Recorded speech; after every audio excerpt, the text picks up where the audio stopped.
বাংলা ভাষা ইস্যুতে বিজেপির বিরুদ্ধে তৃণমূল ছাত্র পরিষদের প্রতিবাদ মিছিল বোলপুরে। বাংলা ভাষা নিয়ে বিজেপির বিরুদ্ধে তৃণমূল ছাত্র পরিষদের উদ্যোগে শনিবার বোলপুরে অনুষ্ঠিত হলো এক প্রতিবাদ মিছিল। এদিনের মিছিলে উপস্থিত ছিলেন বোলপুর পৌরসভার চেয়ারম্যান পর্ণা ঘোষ, তৃণমূলের মুখপাত্র সুদীপ কাহা, পাশাপাশি তৃণমূল ছাত্র পরিষদের বহু ছাত্রছাত্রী এবং তৃণমূলের কর্মীরা। মিছিলটি শুরু হয় বোলপুর রেল ময়দান থেকে এবং শেষ হয় বোলপুর চৌরাস্তায়।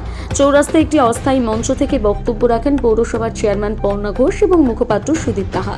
তারা বিজেপির বিরুদ্ধে সরব হয়ে বাংলা ভাষার প্রতি আঘাতকে কটাক্ষ করেন এবং বাংলার সংস্কৃতি ও মাতৃভাষা রক্ষায় সর্বস্তরে ঐক্যবদ্ধ হওয়ার আহ্বান জানান।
তৃণমূলকে দেখিয়ে রাখবে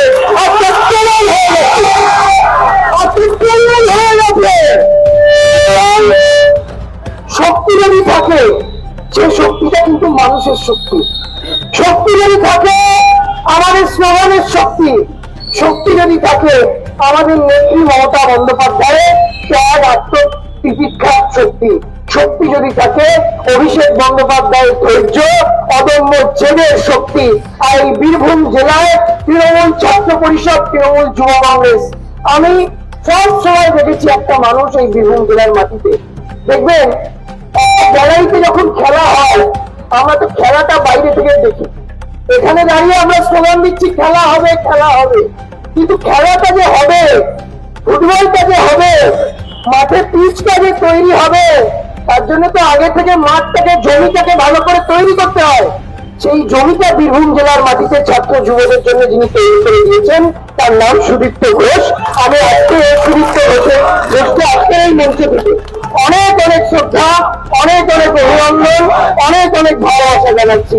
আর মায়েরা দাঁড়িয়ে আছেন, মায়েরা অনেক দেখেছেন, বোলপুর মিউনিসিপ্যালিটির চেয়ারম্যান আছেন মাতৃশক্তি।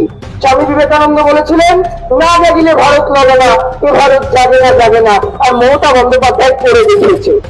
আমাদের একদিকে যেমন হিরণবাবু আছেন, আরেকদিকে রমেশ রাজও আছে, একদিকে বিকিও আছে, একদিকে রাজকিরণও আছে, একদিকে কবির আছে, জোয়ান আছে, নবাবদা আছে, রাকিবুল আছে, সবাই আছে, সব ব্লক নেতৃত্ব। আমি সিনিয়রদেরকে অনুরোধ করবো সবসময় সহযোগিতা করবে। আর আমরা কিন্তু এই পক্ষও নয় বিপক্ষও নয়, আমরা মমতা পক্ষ, আমরা মমতা পক্ষী, এটা আমাদের সবচেয়ে বড় পরিচয়। আর আমাদের দলের পতাকাটা যিনি আমাদের কাঁধে তুলে দিয়েছেন সেই অভিষেক বন্দ্যোপাধ্যায় ছাত্র যুবদের যে দায়িত্ব, আমরা 1 ইঞ্চি জমি কাউকে ছাড়বো না, আমরা মরে যাবো তাও ভালো। এই লড়াই অভিষেক বন্দ্যোপাধ্যায়ের নেতৃত্ব হয়েছে, আগামী দিনে হবে, এই বীরভূম জেলার মাটিতেও হবে। সবাই ঐক্যবদ্ধ থাকুন, এক থাকুন। আর বিজেপিকে জিজ্ঞেস করুন, এসআইআর নিয়ে বড় বড় কথা বলছে, ভুয়ো ভোটার ঢুকিয়ে রাজনীতি করার চেষ্টা হচ্ছে। অ্যাম্বুলেন্স তাই আমি বলবো একটা অ্যাম্বুলেন্স এসছে একটু রাস্তাটা? তৃণমূল ছাত্র পরিষদ, হ্যাঁ?